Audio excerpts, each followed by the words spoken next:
Welcome everyone, and thank you very much for joining us today for this Pandemic and Beyond Roundtable. I am Alexandra Coulter, Director of the National Centre for Creative Health, and it's wonderful to see so many people here. Please do say who you are in the chat. We will be recording the event and it will be on the Pandemic and Beyond website afterwards. The Pandemic and Beyond brings together over 70 research projects in the arts and humanities that have examined the COVID pandemic, funded by the Arts and Humanities Research Council, the AHRC. 17 focused on the benefits of the arts and creativity for health and well-being. Today, we will be hearing presentations from 4 of those projects, and Professor Victoria Tischler, the Pandemic and Beyond Arts and Health Lead at the University of Exeter, will be introducing them shortly. The National Centre for Creative Health, the NCCH, is delighted to be hosting this event in partnership with the University of Exeter and Culture Commons. The NCCH was set up in response to Recommendation 1 in the Creative Health Report, published in 2017, following a 2-year inquiry by the All-Party Parliamentary Group on Arts, Health and Wellbeing, the APPG. The co-chairs of the APPG, Tracey Crouch MP and Lord Howarth of Newport, will be making some concluding remarks towards the end of the roundtable.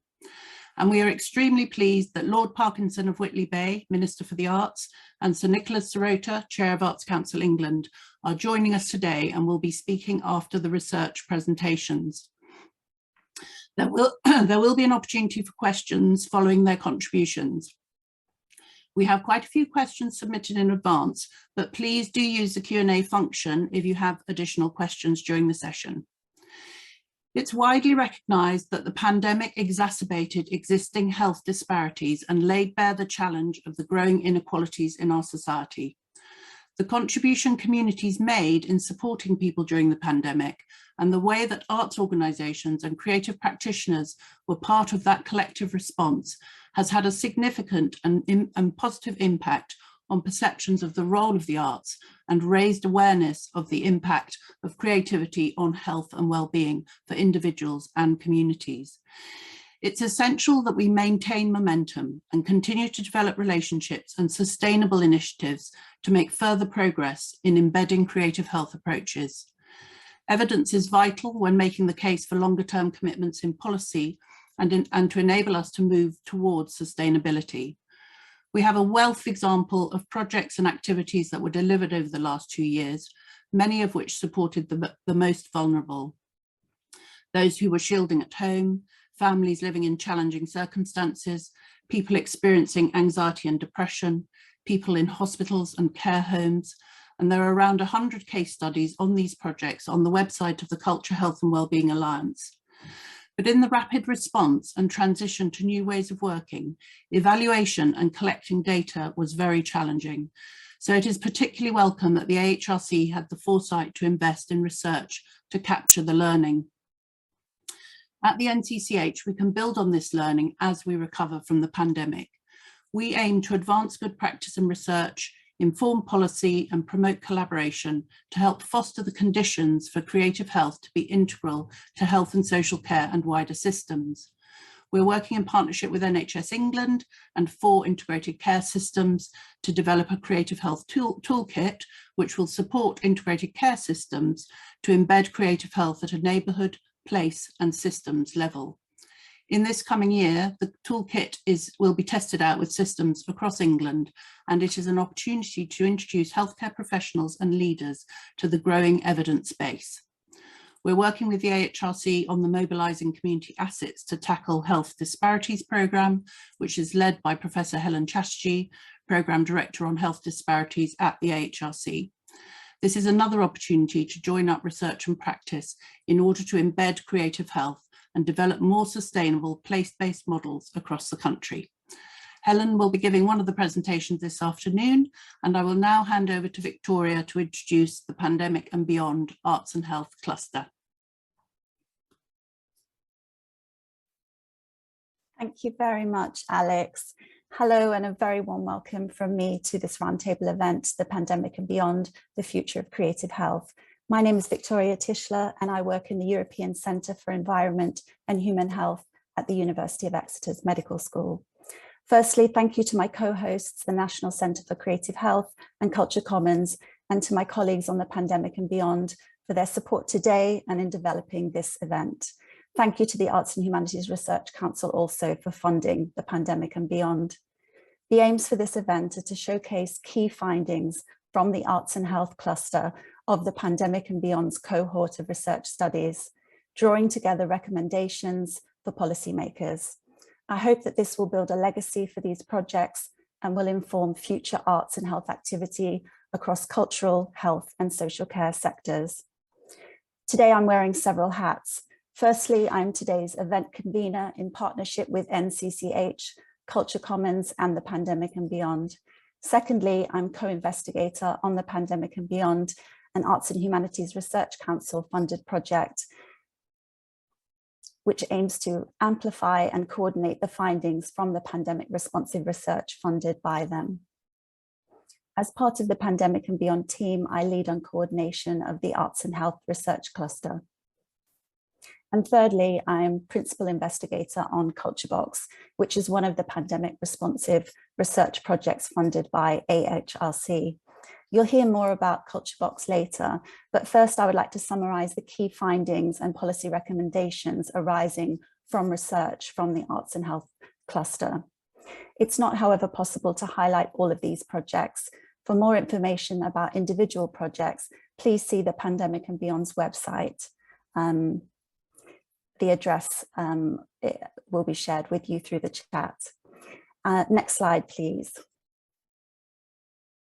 Now I'll share some of the headline themes, findings and recommendations from the Arts and Health Research Cluster. I'd like to thank Hannah Waterson and Karen Gray for their input in helping to synthesize these findings. You'll then hear from 4 different projects that are parts of the cluster. Firstly, some of the key themes arising from this program of research. The arts have been used during the pandemic to address the social isolation and loneliness experienced due to the need to shelter and socially distance from others. The arts and heritage have been used to creatively adapt existing programs such as social prescribing and to forge new and innovative ways of creating connections across communities. For example, for those with learning disabilities or older people, and to work between organizations as diverse as care homes, walking groups and museums. The arts have been used to create virtual and physical spaces, for example, online or in green spaces such as parks and allotments. And many of these projects have focused on the lived experience of people during the pandemic, capturing their voices and their stories, including those who may be considered vulnerable and those who experience health inequalities, for example, people with dementia or people from Black, Asian and minority ethnic communities. This highlights the importance of co-production and co-creation to develop and promote equality of access and participation. Next slide, please. So the key findings and recommendations for policymakers.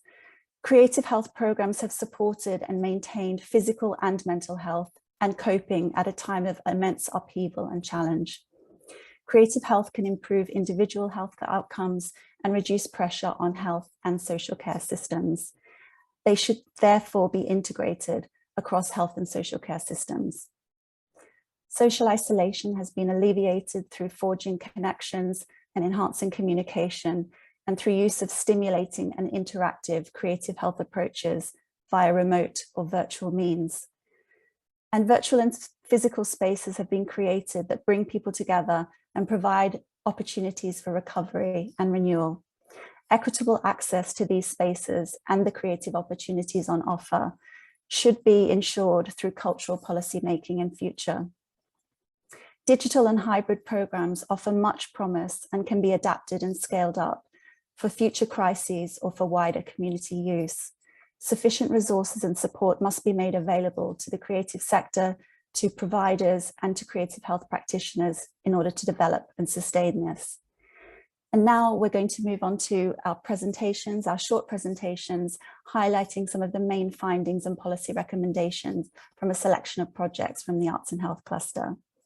And first up, I would like to welcome Josie Billington from the University of Liverpool. Hello, everybody.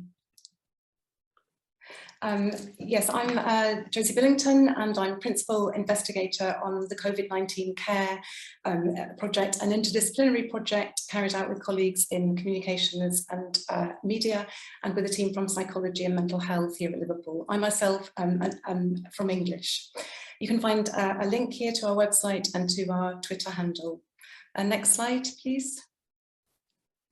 Our chief research aim was to assess the impact of COVID-19 on arts and cultural provision in the city region and on the mental health of those who are the usual audiences or beneficiaries of that provision. And this was crucial because even before the pandemic, Liverpool city region had some of the poorest mental health outcomes in the UK. Recent research shows that those most affected by the impact of COVID-19 were already at risk, and since the 2020 lockdown, North West England has seen the highest concentrations of adults seeking mental health services nationally. We captured data in 4 key areas: changes in access to arts and culture during lockdown, especially for those experiencing or at risk of mental health problems; innovation in provision, we saw plenty of examples of this, and also the accessibility of these new, usually but not exclusively, digital services. Given our key objective around mental health, we sought to capture the effect of restricted or changed access on the psychological well-being of those whom arts organisations routinely serve in the region. Usual audiences, theatre-goers, concert-goers, exhibition visitors, as well as those reached weekly through community activities. And finally, we wanted to capture the impact of renewed accessibility to arts and cultural provision in the aftermath of the crisis. We did this through 2 surveys in 2 or 3 monthly waves to capture changes over time and at different stages, from full lockdown through lockdown easing to lifting of restrictions. In survey 1, we conducted online interviews with 15 organisations, which included civic institutions and community programmes. And survey 2 was an online questionnaire with supplementary online or telephone interviews with audiences and beneficiaries. Next slide, please. Just to give you a flavour of our partners, these include elite to long established organisations such as Liverpool Philharmonic, Tate Liverpool, National Museums Liverpool, but we're also working with grassroots organisations such as Dardafest, a disability charity, and Movemar, a dance organisation working principally with the BAME population. And we're also working, as you can see, with health partners, Merseycare, NHS Trust among them. One important finding is that organisations that have worked closely with health partners have had the most success in reaching vulnerable people in the region. Next slide, please. Our findings show that the response of the Liverpool City region to the COVID-19 lockdown was highly creative and collaborative. Arts and cultural organisations rapidly created new or adapted existing programmes to reach their usual as well as new audiences, and online provision was an essential lifeline, that was a word used very often, in addressing social isolation and enhancing psychological well-being during lockdown. New and existing partnerships with health and social care services have been especially important in ensuring that provision is reaching people who need it. Arts and cultural organisations, as I say, who are working in partnership with health and social care providers had most success in reaching vulnerable, isolated and disadvantaged populations. Our final wave findings as we emerged from lockdown showed the vital importance of hybrid provision, partly because of the continuing sense of risk in relation to in-person activity and events, but also in the interest of reaching more people more often. And this is particularly important because of this finding based on standard mental health and wellbeing questionnaires, that those who engaged in arts and cultural activities often and all of the time during full lockdown had lower anxiety and depression scores and higher wellbeing scores, and that finding was statistically significant.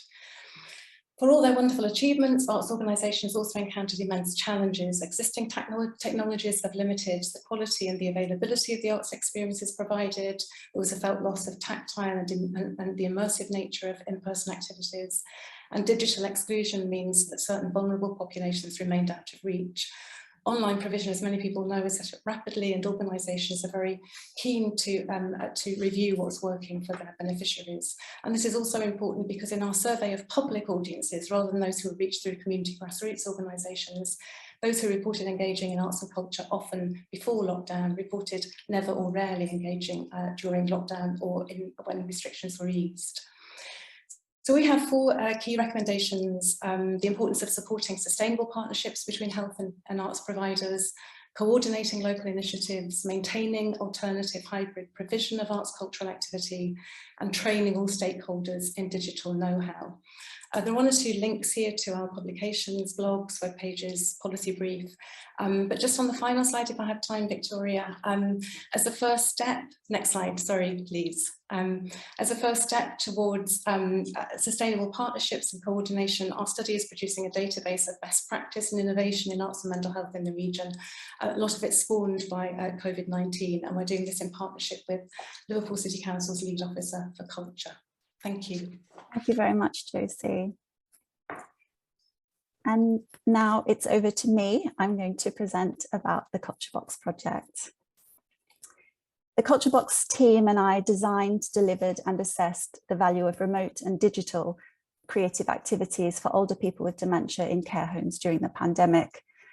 You can find out more about the project via the project website, and you'll see the project website address on this slide. If I could have the next slide, please. I'd like to acknowledge the contributions of the Culture Box team. You can see a full list of the team here. Thank you to all of them for their support and input throughout the project. Next slide, please. Older people with dementia were some of the hardest hit groups during the pandemic, with high rates of mortality, isolation and distress experienced. Amongst that group, people from Black, Asian and ethnic minority populations experienced the poorest outcomes of all. All visits to care homes stopped, including visits from artists and musicians providing regular, interesting and stimulating enrichment activities. Culture Box responded to this by providing regular activities of regular deliveries of creative health in a box. We called this a Culture Box. This aimed to alleviate social isolation and to provide stimulation during the pandemic when social distancing was mandatory. Next slide, please. So what did we do in Culture Box? We designed, produced and sent weekly Culture Boxes for a full year, either by post or digitally. These were full of creative, interactive activities for people with dementia to share with care home staff. All materials and activities created will be available open access at the end of the project via the Culture Box project website and also through the website of one of our project partners, the National Activity Providers Association. The Culture Boxes included a range of multisensory and culturally sensitive materials, including visual arts activities, quizzes, films, and music with accompanying discussion guides, all designed for people with dementia from diverse communities across England. As well as materials designed by the Culture Box artists and production team, we commissioned new work and collaborated with other pandemic responsive projects funded by the Arts and Humanities Research Council. You can see examples of some of our collaborators and the work created on this slide. We used participatory action research to examine the impact of the project. This uses an iterative, reflective model, meaning that we could change and adapt the project as we went along. Next slide, please. Here are some lovely images of our research participants engaging with the materials and activities contained within the Culture Boxes. Next slide, please. So what were our key findings? Culture Box activities promoted interaction and socialization in care homes, thus alleviating some of the isolation that had been experienced during the pandemic. We found that the activities contained promoted meaningful conversation, including learning new information about each other, for example, about people's backgrounds, about their childhoods, their hobbies, their interests and travels. This helped to build relationships between care staff and people with dementia. We included a wide range of activities, but we found that the most popular of those were nature-based activities, for example, listening to the sound of birds. Also, visual art making and music proved popular. And the care staff felt inspired and appreciated the structure and regularity of the delivery of the Culture Boxes, and they felt supported at a time of immense challenge. Next slide, please. So our policy recommendations are that remote and digital delivery of creative health programs can be successfully used with older people in care homes. This should be rolled out more widely, including measuring the cost effectiveness of such approaches. Creative health materials should be reflective of diversity, to promote inclusivity and to benefit the wider community. The issue of care staff attrition and digital poverty are urgent issues that need to be tackled in order to sustain programs like this and to enable them to work effectively in the future. Finally, future projects should actively aim to work with diverse communities, including those from Black, Asian and minority ethnic populations. Thank you for your attention. And now we're going to move to Helen Chaterjee from University College London. Helen. Hi everybody, lovely to be here. I'm going to talk about Community COVID, which was a research project in collaboration with lots of different partners that you can see here, and I can't name them all, but some really brilliant national partners such as the Lived Experience Network and Creative Lives, and they helped us connect with a whole range of different regional and local and grassroots organisations. And we were interested to understand how people were connecting and experiencing lockdown, particularly people who were in self-isolation and were shielding, and we were interested in understanding how they were engaging with community resources. Next slide, please. So we gathered lots of data from surveys and evaluations, interviews, running creative workshops to find different ways to connect with people in their understandings of the ways that they were experiencing lockdown and what sorts of activities they were doing to support their own health and well-being. And I won't talk through all of these, but you can see that some of the feedback really focused on an opportunity to engage with creativity as a route to helping to forget the pressures and worries of what was happening in the world around them. Really importantly, as we know, that opportunity to connect and share and keep in touch with others. Lots of people talked about the importance of learning new information and skills as a way to keep the brain active. But people also talked about negative aspects of engagement. And again, I won't read through all of these, but for example, issues associated with what we all became familiar with, Zoom fatigue, the aches and pains perhaps associated with doing new kinds of activities, such as physical activities that they hadn't done before. Also issues around the costs of activities, which we don't always think about. A lot of people talked about the lack of physical contact and difficulty with using online platforms. We also collected quantitative data where we found that people experiencing decreased well-being also were experiencing increased loneliness. And we know that there's a direct correlation between those two things. Next slide, please. We focused a lot on what people articulated and were interested in around those barriers to participation. And we've already heard from Victoria about issues of digital literacy. And lots of the people that we connected with talked to us about those lack of digital literacy skills and the opportunity to gain those skills. Also, something that we didn't always think about was that lack of resources and insufficient resources in particular areas. And we know that's particularly important in areas of extreme deprivation, where they don't have the same assets or resources or organisations or support mechanisms that other areas that have higher levels of deprivation, higher levels of resourcing have. And that really affects the opportunities that are available. Lots of people talked about those financial burdens that we know about. And lots of people talked about other sorts of barriers, such as the psychological barriers requiring motivation and concentration required to focus on activity.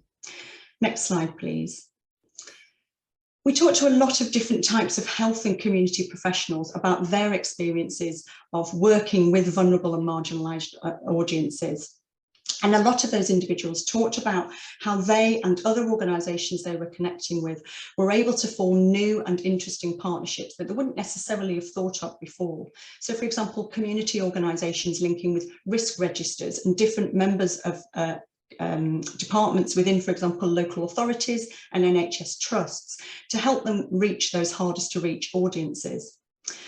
Many of our participants from healthcare and social care backgrounds talked to us about the fact that they felt their work was positively impacting their participants from vulnerable audiences, but that they really found it difficult to quantify and qualify and measure that impact that they were having. And they felt that that impaired their ability to accurately reflect on the work that they were conducting. And a lot of individuals talked about the issues around the lack of disparities between the job that they're supposed to do, such as a social prescribing link worker, and the jobs that they were being asked to do because of COVID. Next slide, please. So just finally, the key things that we found really were about the new and creative and unexpected types of collaborations that Organise talked about. And we might think about those in terms of creative health, forging new creative health partnerships between, for example, legal and debt advice, food banks and museums or libraries or arts organisations. But there was a significant interest in how to think about overcoming those barriers to participation. We saw a huge surge in social prescribing referrals, but that was really reflecting the changing needs of the health system and reflected the fragility of this community ecosystem, both in terms of the funding available for those organisations to be able to offer the services that they were supporting and work with those communities that they were supporting. So we'll finish off there. Thank you very much for inviting me, and I'll put some links in the chat to further details of the project and also to the research call that Alex mentioned, which is really all about engaging community assets to help address inequalities in our society. So thank you. Thank you very much, Helen. And now I'd like to welcome Janelle Jones from Queen Mary University of London. Over to you, Janelle. Good afternoon, everyone. And today what I'll do is I'll give you the whistle-stop tour of our project with Enteleki Arts. What I'll do is I'll tell you about what we've done, what we found, and also what we recommend. Next, please.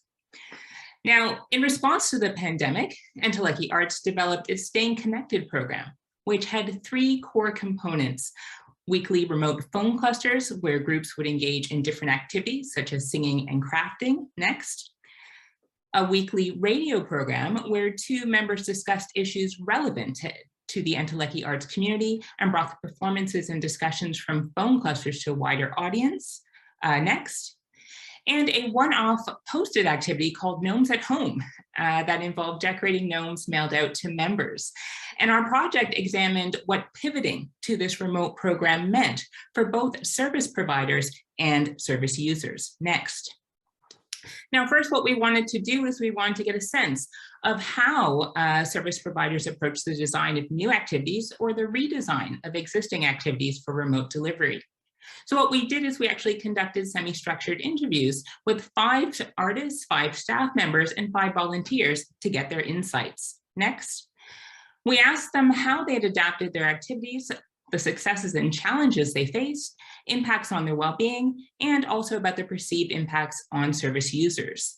Using thematic analysis, 4 themes emerged, which tapped into the work, wonder, and where of remote programs. Next, please. Now, work was related to program design and delivery. And here practitioners identified the limits of remote working and the access needs of service users, which actually led to program revision. They also added individual check-ins and warm-up exercises and allowed for feedback and adaptation of the activities. Wonder reflects the dynamism of the activities and their ability to facilitate connection. And where reflects staff members' emotional exhaustion in response to the pandemic and also to the increased needs of service users. Next, please. So from this, we actually drew 4 key recommendations for service providers. 1, ensure accessibility with your remote programs. 2, promote active engagement where possible. 3, allow opportunities for flexibility and feedback. And 4, anticipate and address wear and tear. Next, please. The next thing that we did is we actually looked at the impacts for service users, and we looked at this in 2 ways. Next, please. First, we conducted focus groups to give us a cross-sectional snapshot of experiences.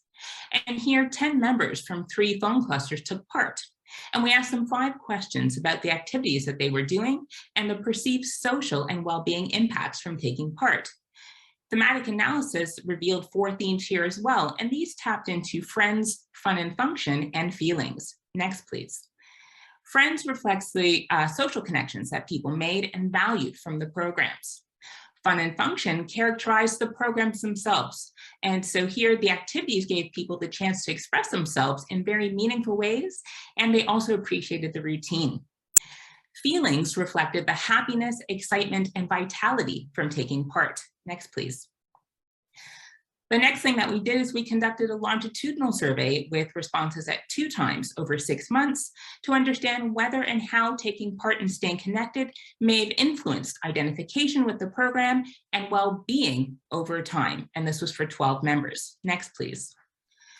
Now, initially, people who highly identified with the program, they also reported higher well-being. But the really neat thing was that if your program identification increased over the 6-month period, then your well-being and your vitality also increased over that time. And since program identification was associated with taking part in more activities and also with the duration of membership, we actually might be able to boost people's well-being by offering a range of activities and keeping them attending. Next, please. And so from the focus groups and longitudinal surveys, we drew 3 key recommendations for facilitating well-being for service users. 1, develop and support multiple creative activities. 2, develop and support multiple avenues for engagement. And 3, prioritize both social and creative components of art programs. Next, please. And I would like to thank everyone who has helped with this project. I told you it was a whistle-stop tour. Thank you to our project funders, to Enteleki Arts, and to my team at Queen Mary. Thanks so much, Janelle.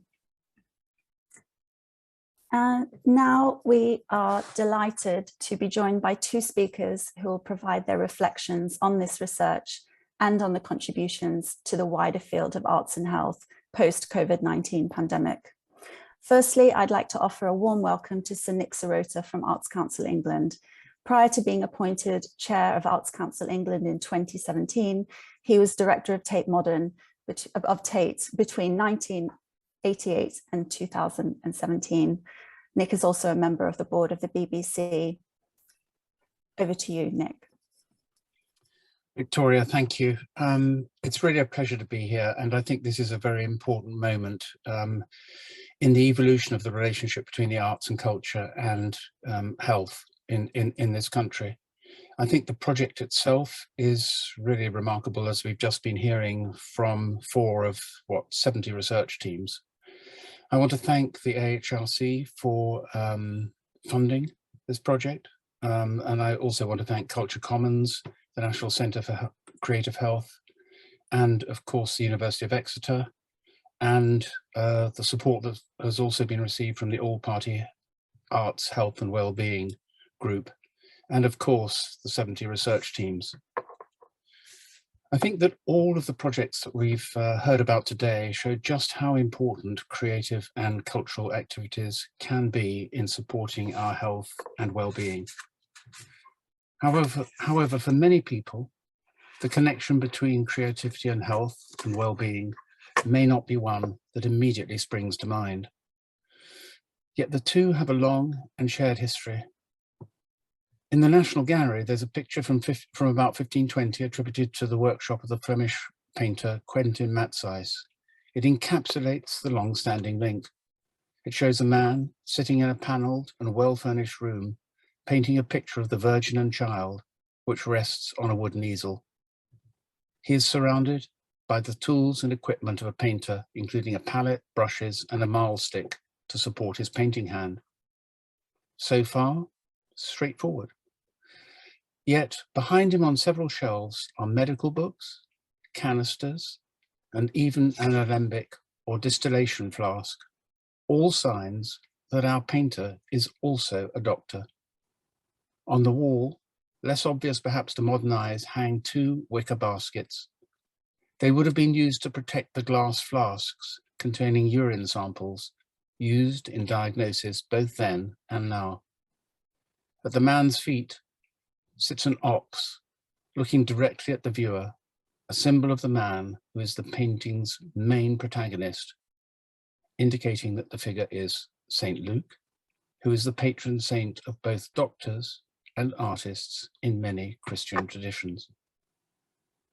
At the Arts Council, we've long recognised the contribution of creativity and culture to the well-being and health of everyone, wherever they live and whatever their background.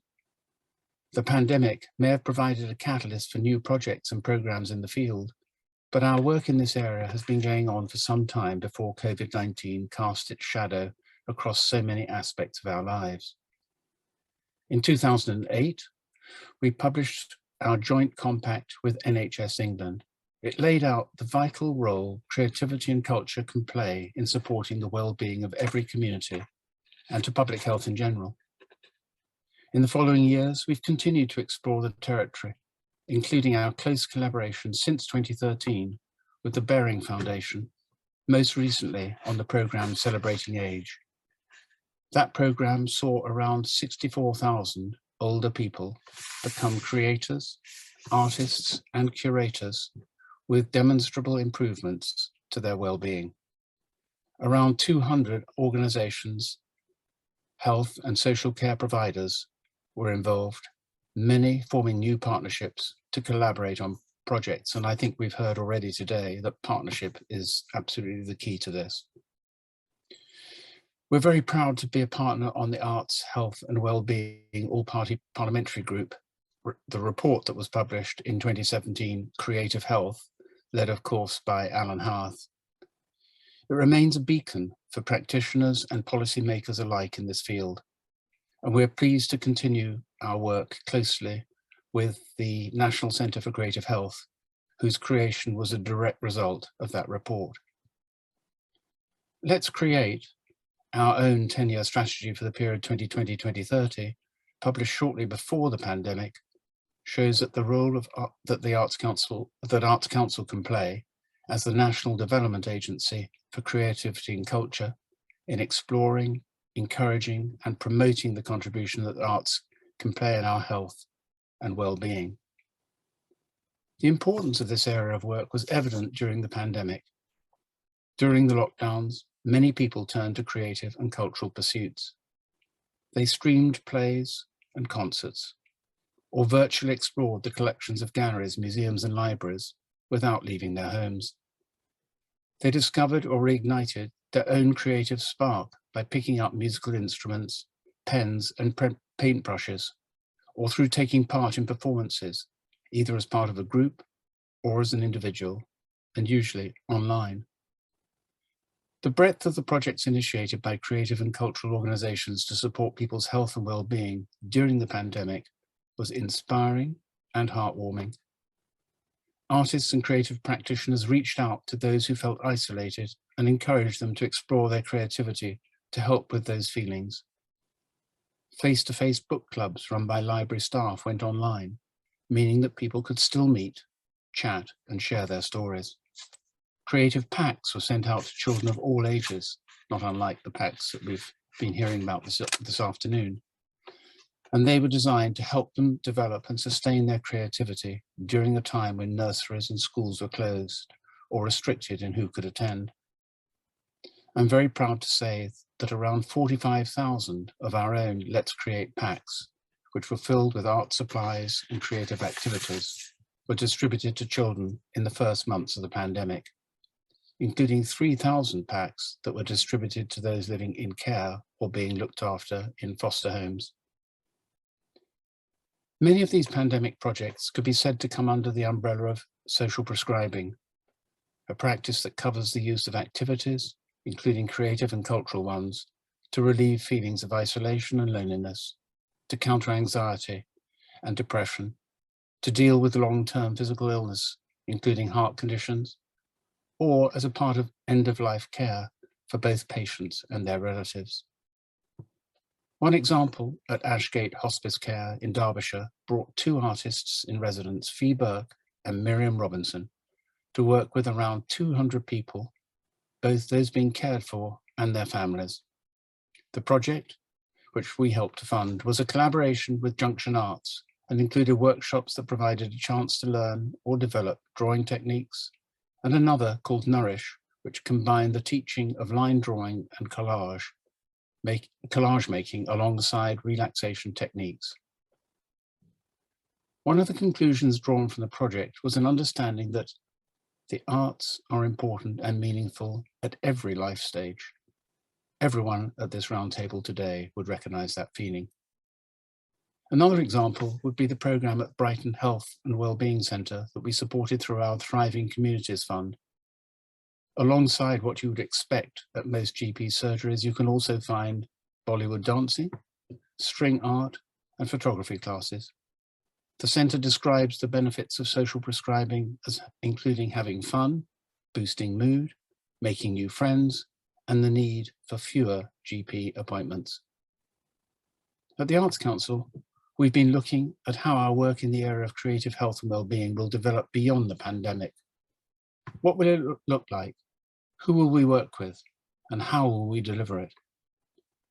The answers to those questions must focus on three things. We want to build partnerships, working with the health and social care sector. And we want to do that both at a local level and a national level. We want to embed this work in our more general place-based approach, which is so critical at this present moment in communities. And we want to focus our skills development for creative practitioners in this field. We know that successful projects depend on creating strong networks between those working in the NHS, public health, social care, and the higher education sectors, and with those working in the creative and cultural sector, including those in museums, libraries, and performing arts organisations, where already incredible work is done.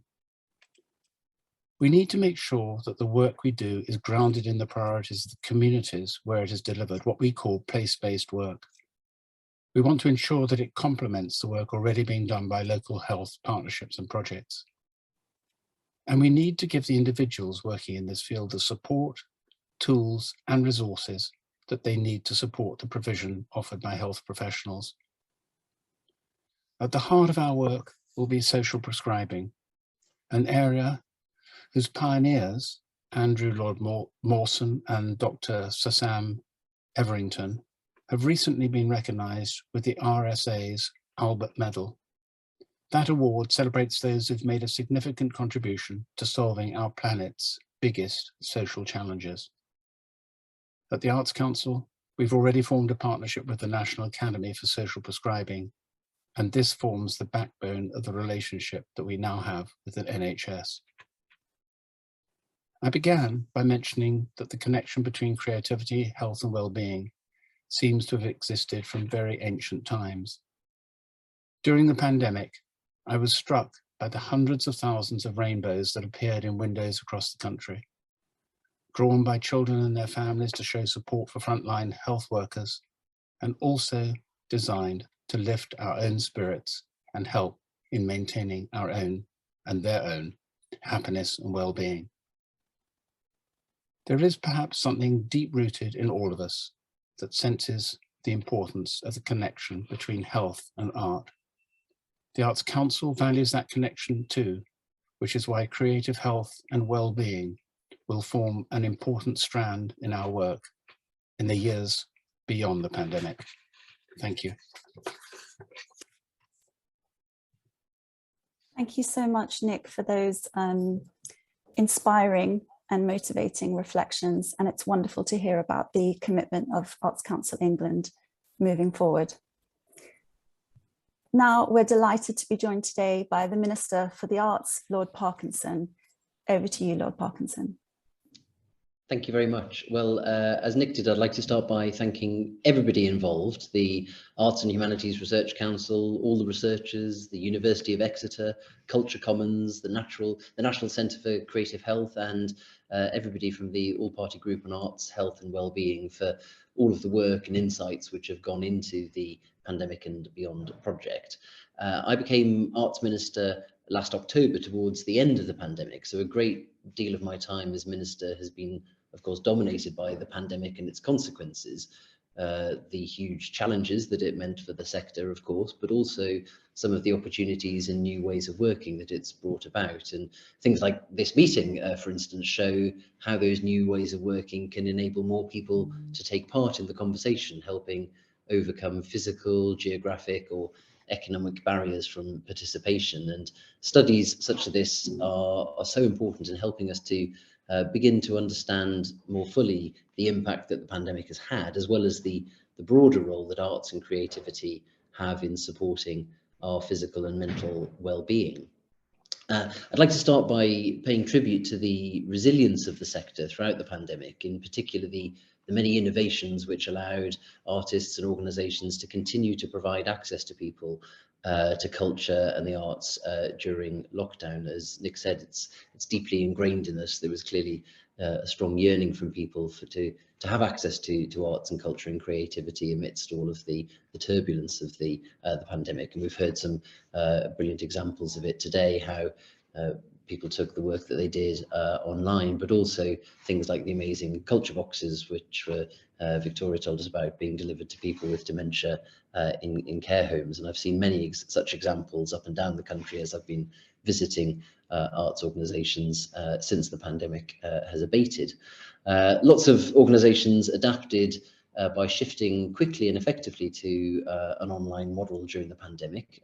You might have seen the report in The Economist that revealed that 25 million people in the UK visited a cultural site online or attended a virtual event in the first 8 months of the pandemic. And that increased digital output, as well as the boost to digital literacy across society, can have some important benefits in terms of improving access, particularly with schools and education partners. Again, according to the report in The Economist, before the pandemic, less than half of people in Britain thought it was possible to have a meaningful cultural experience online. Continuing to adapt and expand this resource and show them that that's not the case can open up new avenues which could help us to engage audiences old and new, and can be a valuable way to reach people who, for whatever reason, might be discouraged from participating in cultural activities as traditionally delivered. But of course, as we've heard again today, there are digital barriers to participation, which it's important for us to understand and take into account as we do so. The government is and has long been firmly committed to supporting arts and culture across the whole country. That's why in the face of the pandemic, we created the Culture Recovery Fund to protect our cultural heritage and fabric as much as we could. Over £1.5 billion has now been allocated from the Culture Recovery Fund. That's funding which has helped to save thousands of individual organisations and sites across the country. It was an unprecedented programme, and one that we at DCMS are very proud of and very grateful to our partners at the Arts Council and all of the other arm's length bodies who helped to deliver it. The government also supported people through the self-employment income support scheme, with 312,000 grants awarded to the sector. Recognising the particular difficulty faced by freelancers, we provided via the Arts Council £1.5 million to support freelancers particularly affected by the Omicron variant last Christmas, alongside a further £1.35 million contribution from the theatre sector. And to support the recovery of the sectors, we've increased tax reliefs for theatres, orchestras, museums and galleries until 2024. Now, we all felt the immediate impacts of the pandemic, but the longer term impacts on our physical and mental health are still emerging and still being understood. And this is where the cultural sector has such a vital role in reconnecting and reshaping our society as we emerge from a period unlike anything that we've faced before. And I think it's important that we use this next period of the recovery as an opportunity to look at the role that arts and culture can play in society more broadly. The benefits of culture in terms of entertaining and enlightening people are well and widely known. But as we've heard again today, the benefits go much deeper than that. Following on from a report by DCMS in 2015 on the value of health and educational benefits of sport and culture, last year the Society of London Theatre and UK Theatre reported that nationally, theatre alone saves the National Health Service over £100 million a year in reductions from GP visits and the use of psychotherapy services. Last year, UK Music's annual report showed that 3/4 of people say that music is important to their quality of life. And there's increasing evidence that arts and culture are vital to the well-being of society, whether that's reaching out to the lonely, creating safe and stimulating experiences for older generations, providing respite and support for people experiencing poor mental health, providing encouragement and confidence and belief in young people, or just enjoying time with friends and family in a shared activity. So acting on that firm belief that arts and culture are important in helping society as we emerge from the pandemic, DCMS collaborated with the Arts and Humanities Research Council to deliver the Boundless Creativity Report. One of its key aims was to explore the links between cultural participation and mental health and well-being, and how these differ across audience and population groups. A recommendation from the report was to work with partners such as AHRC and the National Academy for Social Prescribing to explore further the link between cultural access and health and well-being. And the findings from the studies being discussed today are another important contribution to this area of research. On National Social Prescribing Day, I took part in a roundtable with Sajid Javid, who, as well as being the Health Secretary, is a former Culture Secretary, and Nadine Dorries, the Culture Secretary, is a former Health Minister. So that joined up thinking is well ingrained across government as we're working on the important insights that these reports show us. In February, DCMS and the Arts Council announced plans better to distribute funding to areas of the country which might previously have been overlooked and neglected, addressing the structural imbalances in the distribution of Arts Council funding between London and the rest of the country, and improving access for everybody. That's something that's been thrown into particular relief in the pandemic, and the ways that people have relocated across the country and had to access arts and culture from home. As we announced in the Levelling Up white paper, all of the additional funding which was announced in the spending review last year for Arts Council England will be invested in creativity and culture outside London.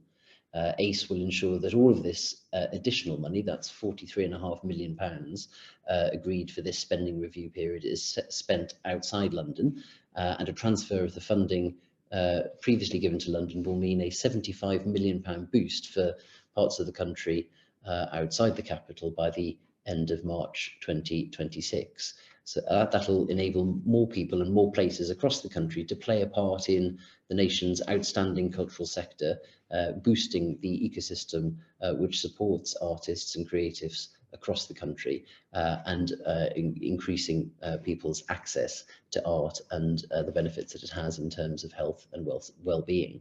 So I very much welcome the Pandemic and Beyond studies and research.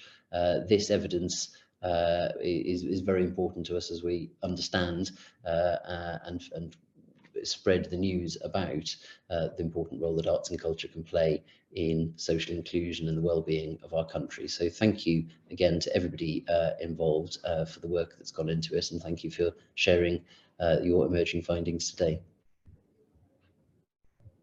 Thank you very much, Minister, for your reflections today and for underlining your commitment to this area of work. We're very grateful to you for making time to be with us, and I hope this session has been useful to you and colleagues at DCMS who are joining. I know that you may need to drop off the call to join another session shortly. If so, thank you very much on behalf of all partners on this event. So the next part of today's session is a chance for attendees to ask the panel questions. Some of these have been posted in advance and some have been taken from the chat session. We may not be able to get through all of them, but I would encourage you to post any questions in the chat now if you would like to. And the questions will be posed to our panel by Alex Coulter from the National Centre for Creative Health. So if I can invite the panelists to join and put their cameras on, please.